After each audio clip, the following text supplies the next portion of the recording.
Welcome back to the Kimi Kato Show. We just went out with I Want to Be Your Lover by Prince and came back with Into the Groove by Madonna.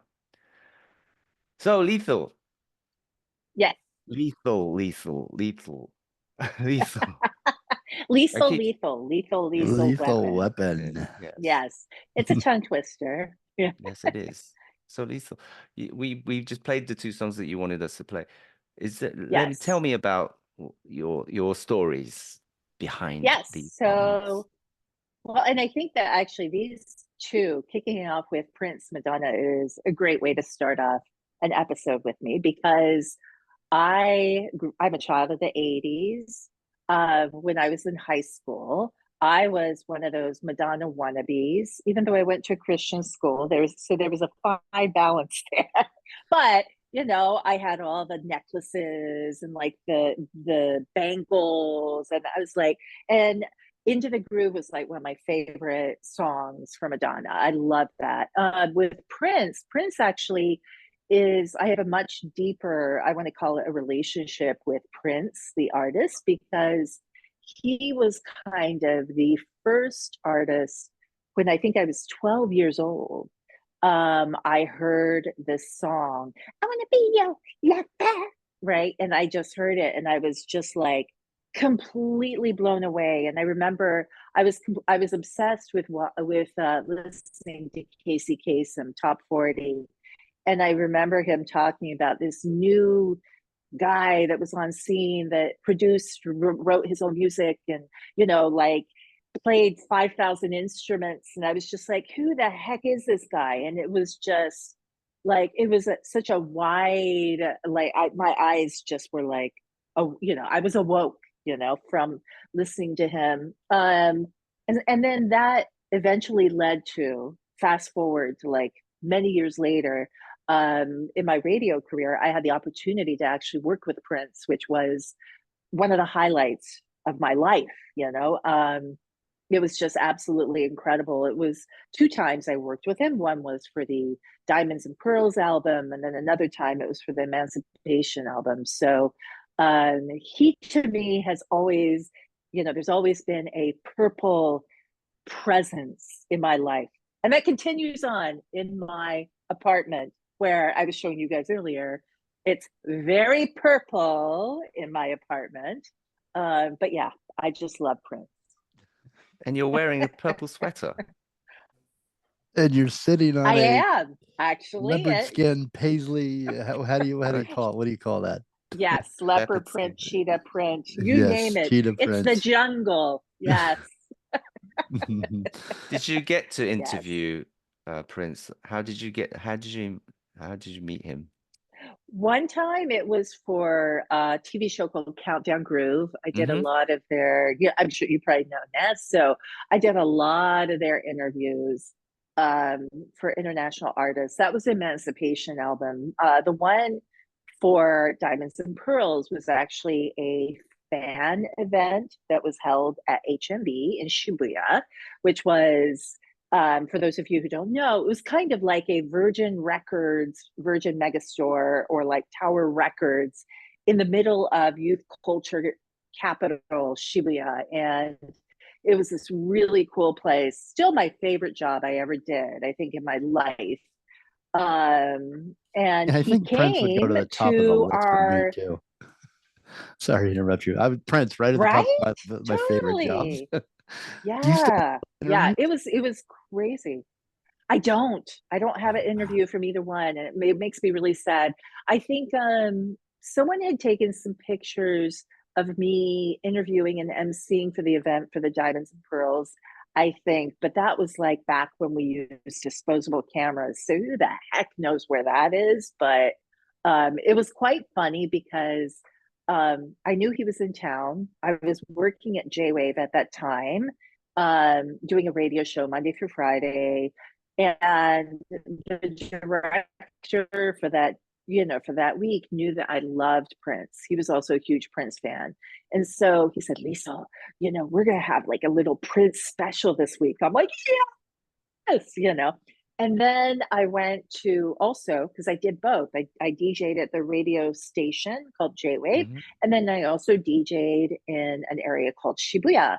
And I remember the night before, I was up all night, and I never did this, but I was up all night watching Twin Peaks, David Lynch. It was an Remember that? all-nighter, so and I was obsessed, right? It was one of those binge, watching things. I put sunglasses on because I was like, oh my gosh, I really haven't slept, but I had to come to work anyway. And then all of a sudden, someone came running up from the R&B, music. Our music buyer came up and said, Lisa-san, Prince is coming to HMV. I'm like, yeah, right, whatever, never happening. And so I totally dissed it. And then I'm like DJing, and we could look outside and we could see like the people walk by and everything. And I see these huge, big guys looking like Men in Black. They're like, I'm like, oh my gosh, I think it really is happening. I was so excited. So, and this is, thank goodness, this is years ago, and I'm sure that my boss at that time hopefully will not be checking out this podcast, because I was like, oh, okay, I'm gonna be taking a short break now. I literally went home, took a shower, changed clothes, came back because I wanted to make sure I looked hot, because I was like, oh, maybe this really is happening. I have to look the best I could ever look. It's so, and then we went downstairs, we did the event. So Wow. there's That's that. great. Yeah.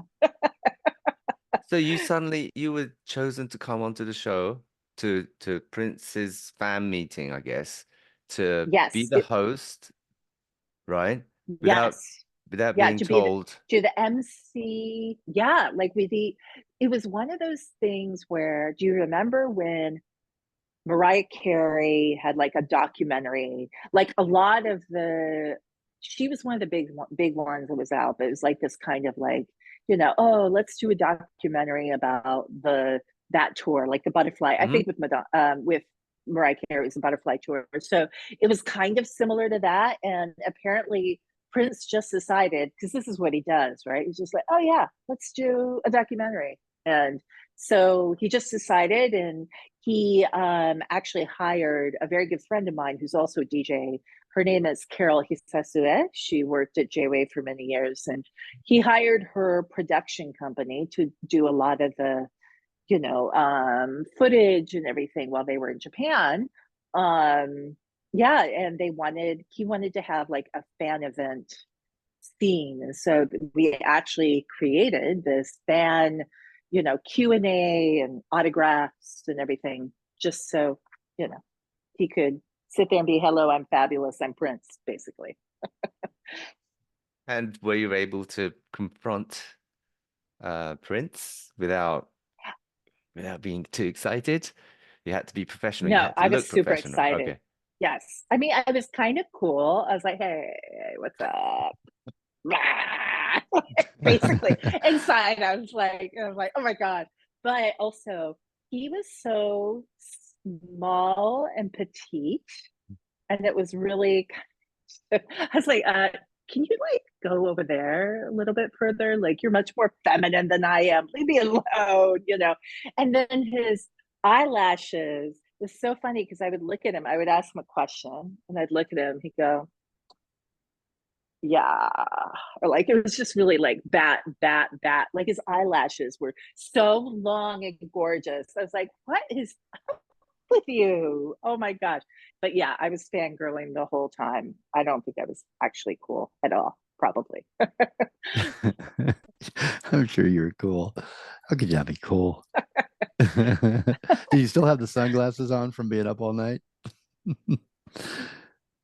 I did not, No. because I put on my makeup. Right. Yes.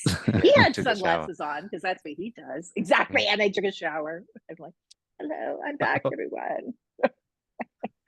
So what was Okay. the record you're skipping? And you left the DJ booth with a No, so what we how it did, worked, is so it? actually what we did with, because this was like in-store DJing, but it was almost like a mini FM kind of thing, where we broadcast out to the Program. street.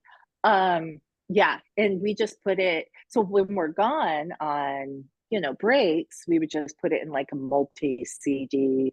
I think there were like 6 of them, and Right. we just like put it on random. Yeah. So, Autoplay. you know. It wasn't Yeah, just a autoplay. record. Yeah. Exactly. I don't know what I'm imagining Yeah. a record player with their one record. You take off and put a new one on. Where am I? Where did I grow up? We're going to take a short break now again, but don't go away. We'll continue as we continue our conversations with LISLE Wilkerson. You are listening to the Kimi Kato Show. Don't go away.